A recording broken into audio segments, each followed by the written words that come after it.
Hello students, आज हम कक्षा 11वीं अरो भाग 1 गद्य खंड पाठ 2 पाठ का नाम है मियां नसरुद्दीन और इसके जो लेखिका हैं वो है कृष्णा सोबती। आज मैं इसके पाठ के बारे में आपको बताऊंगी मियां नसरुद्दीन के सार के रूप में। मतलब इस पाठ में हमने क्या दे रखा है बेटा। जो नसरुद्दीन है वो है नान साहिब, यानी वो रोटियां पकाता है, नान पकाता है। तो जो हम हसमत नामक हमारी जो रचना है उसमें ये संकलित है मियां नसरुद्दीन। बेटा मैं दोबारा बता रही हूँ, जो हम हसमत नामक रचना है उसमें मियां नसरुद्दीन के बारे में लिखा हुआ है, वहीं से हमने ये ले रखा है। नसरुद्दीन का जो व्यक्तित्व है, उनकी रुचियाँ हैं और स्वभाव को अंकित किया है। जो वे प्रतिनिधित्व कर रहा है, यानी जो मियां नसरुद्दीन को प्रतिनिधित्व कर रहा है वो पेशे से नान साहिब है, नान वाला है, और वो अपने पेशे को कला का दर्जा देता है। वो करता है, कहता है कि कोई भी चीज़ है वो हम करके सीखते हैं। असल में करके सीखना ही असली हुनर मानता है वो, यानी करके सीखने को कहता है कि हाँ करके सीखा जाता है, ना कि मतलब जिसने बता दिया और हमने सीख लिया। जब तक हम करेंगे नहीं तब तक हमें वो चीज़ आएगी नहीं बेटा। फिर दिल्ली एक लेखिका है, वो दिल्ली से किसी रास्ते से गुजरती है। रास्ते का नाम है दिल्ली की जामा मस्जिद के पास मटिया महल के गड़िया मोहल्ले से गुजरती है। मैं दोबारा बताती हूँ, जो लेखिका है यानी कृष्णा सोबती है वो रास्ते से गुजरती है। रास्ते का नाम है दिल्ली की, यानी दिल्ली के रास्ते से गुजर रही है तो जामा मस्जिद के पास है, मटिया महल के गड़िया मोहल्ले से गुजरती है। तब उसने क्या देखा था?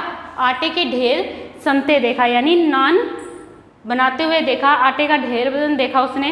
तो उसने पूछने की उसकी ललक हो गई, लेखिका है तो पूछने की उसकी रुचि हो गई कि मतलब क्या हो रहा है इधर।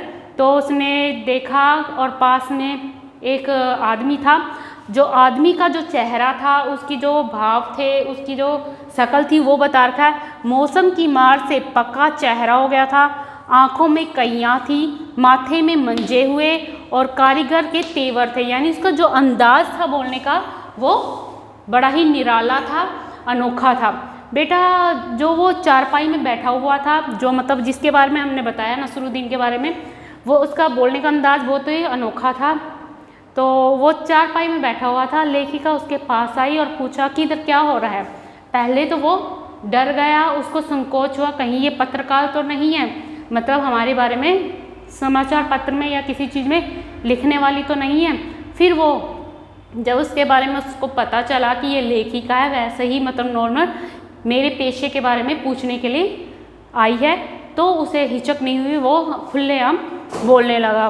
फिर जो उसने बोला कि जो पिता मियाँ बरकत शाही है, उससे उन्होंने नान का काम सीखा, और वो यानी जो उसके बुजुर्ग थे, जो उसके ख़ानदान था, वो बादशाहों के घर काम करता था, ये नान साहिब का काम करता था।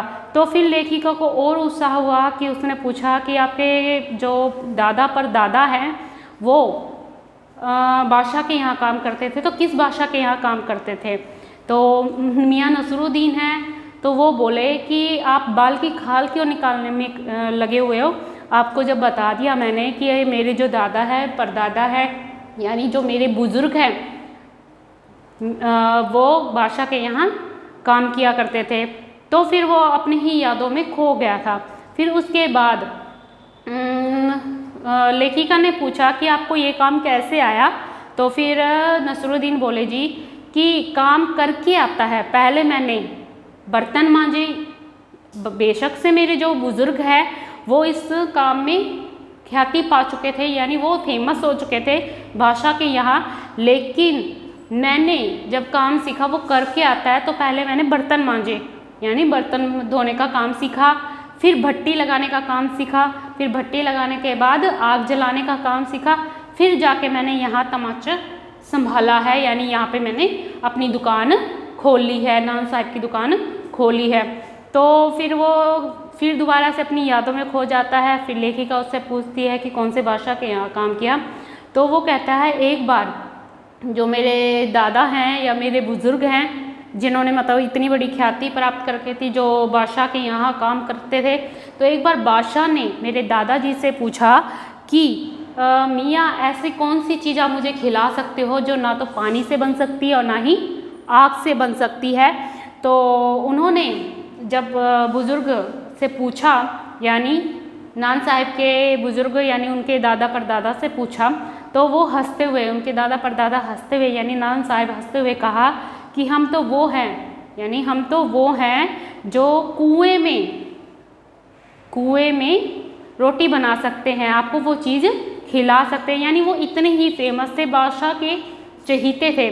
फिर वो दोबारा से अपने ख्यालों में खो जाता है। फिर वो लेखिका है उससे पूछती है कि बादशाह का नाम आप तो बता नहीं रहे।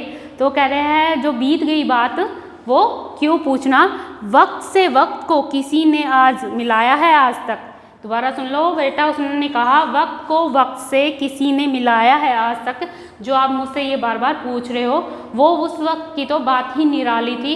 उस टाइम तो हमारी कदर करने वाले थे, ठीक है बेटा, यानी उस टाइम उनकी जो कदर होती थी उनको माना जाता था। आजकल क्या है, सिर्फ भट्टी से निकाली रोटी और पेट में गई बस, और हजम हो गई। मतलब उनकी कोई कदर करने वाला नहीं है, ना ही उनको मानने वाला कोई है, सिर्फ वो खाने वाला है और हजम करने वाला है। बेटा इसमें नसरुद्दीन के अंदाज के बारे में बता रखा है कि उन्होंने कितने ही निराले अंदाज से अपनी यादों को संजो कर रखा है, उनको अंकित कर रखा है। बेटा ये हो गया इस पाठ का पूरा सार। थैंक यू बेटा।